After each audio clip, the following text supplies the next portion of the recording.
దేశ అధ్యక్షుడిగా 47వ అధ్యక్షుడిగా పగ్గాలు చేపట్టగానే డొనాల్డ్ ట్రంప్ దూకుడు పెంచారు. ఇజ్రాయెల్కి అమెరికాకు ఆయుధాల సరఫరా బైడెన్ విధించిన నిషేధాన్ని ఎత్తేశారు ట్రంప్. ఇక 2000 పౌండ్ల బరువైనటువంటి బాంబులను తరలింపునకు గ్రీన్ సిగ్నల్ ఇచ్చారు. మరోసారి ఇజ్రాయెల్కి మద్దతుగా నిలుస్తున్నారు. ట్రంప్ రాగానే ఆ ఆయుధాల సరఫరా నిషేధాన్ని ఎత్తివేసిన సంఘటన మనం చూస్తున్నాం.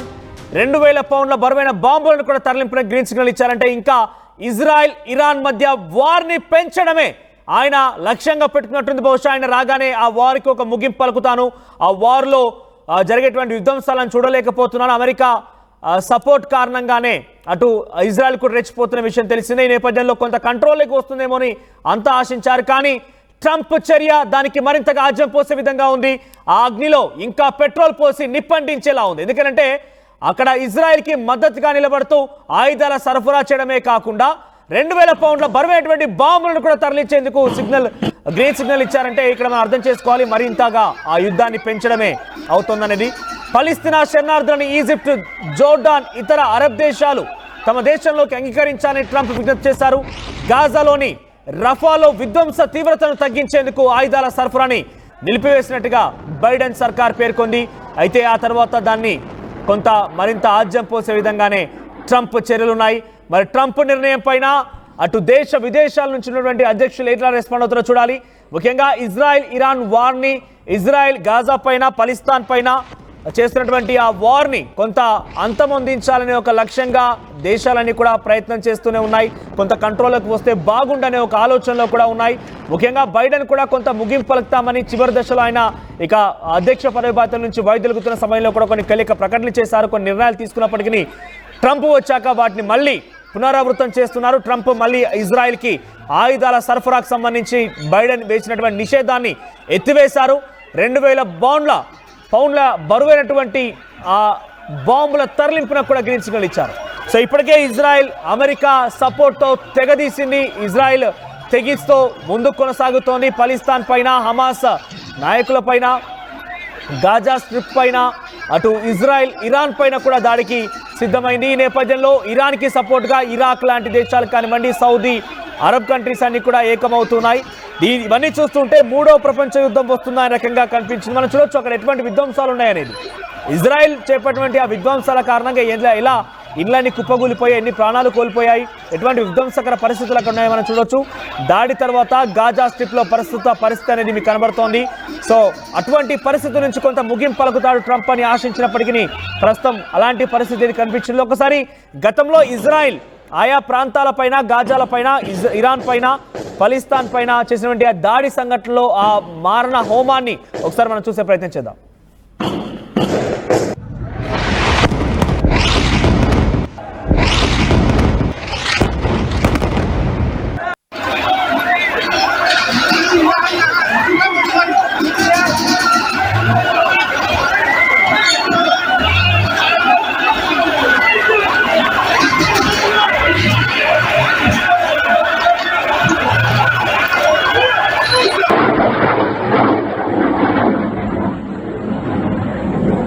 ఇజ్రాయెల్కి మరింతగా ఆయుధాలు సమకూర్చే పనిలో ఉన్నారు ట్రంప్. మరింతగా ఈ యుద్ధాన్ని పెంచండి, మరింతగా దీన్ని అల్లకల్లోలం చేయండి. ఇతర దేశాలపైన ట్రంప్ మరోసారి విరుచుకుపడేటువంటి ఆ సహాయాన్ని ఇజ్రాయెల్కి అందిస్తున్నారు. 2000 పౌండ్ల బరువైనటువంటి ఆ బాంబులను తరలింపున గ్రీన్ సిగ్నల్ ఇచ్చేశారు. గతంలో చివరి దశలో బైడెన్ కొంత ఇజ్రాయెల్ వార్ని ముగింపు పలుకుతానని చెప్పి హామీ ఇవ్వడంతో పాటుగా కొన్ని నిషేధాజ్ఞలు విధించారు. ప్రస్తుతం ఆ నిషేధాన్ని ట్రంప్ ఎత్తివేస్తూ నిర్ణయం తీసుకున్నారు. దీంతో మరింతగా ఈ వార్ కొనసాగే అవకాశం ఉంది. ఇజ్రాయెల్ మరింతగా రెచ్చిపోయే అవకాశం ఉంది. పాలస్తీనా శరణార్థులని ఈజిప్ట్, జోర్డాన్, ఇతర అరబ్ దేశాలు తమ దేశంలోకి అంగీకరించాలని ట్రంప్ విజ్ఞప్తి చేశారు. గాజాలోని రఫాలో విధ్వంసకర తీవ్రతను తగ్గించేందుకు ఆయుధాలు నిలిపివేయాలని చెప్పి గతంలో బైడెన్ సర్కార్ నిర్ణయం తీసుకుంటే దాన్ని తోసిపుచ్చుతూ ట్రంప్ సంచలన నిర్ణయం తీసుకున్నారు. మరి ఇజ్రాయెల్ మరింతగా ట్రంప్ సహాయంతో ఏ రకంగా యుద్ధానికి తెరలేస్తోంది, ఏ రకంగా ఇతర దేశాలపైన విధ్వంసకర పరిస్థితులు క్రియేట్ చేస్తుందో చూడాలి. మరి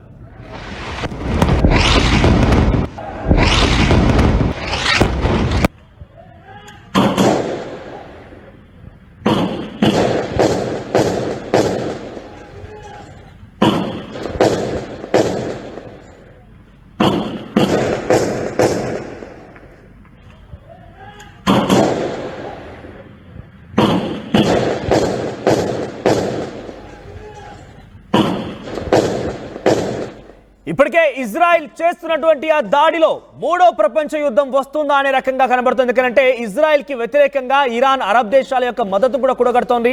ఇరాన్కి ఇరాక్, సౌదీ లాంటి దేశాలు కూడా మద్దతుగా నిలుస్తున్నాయి.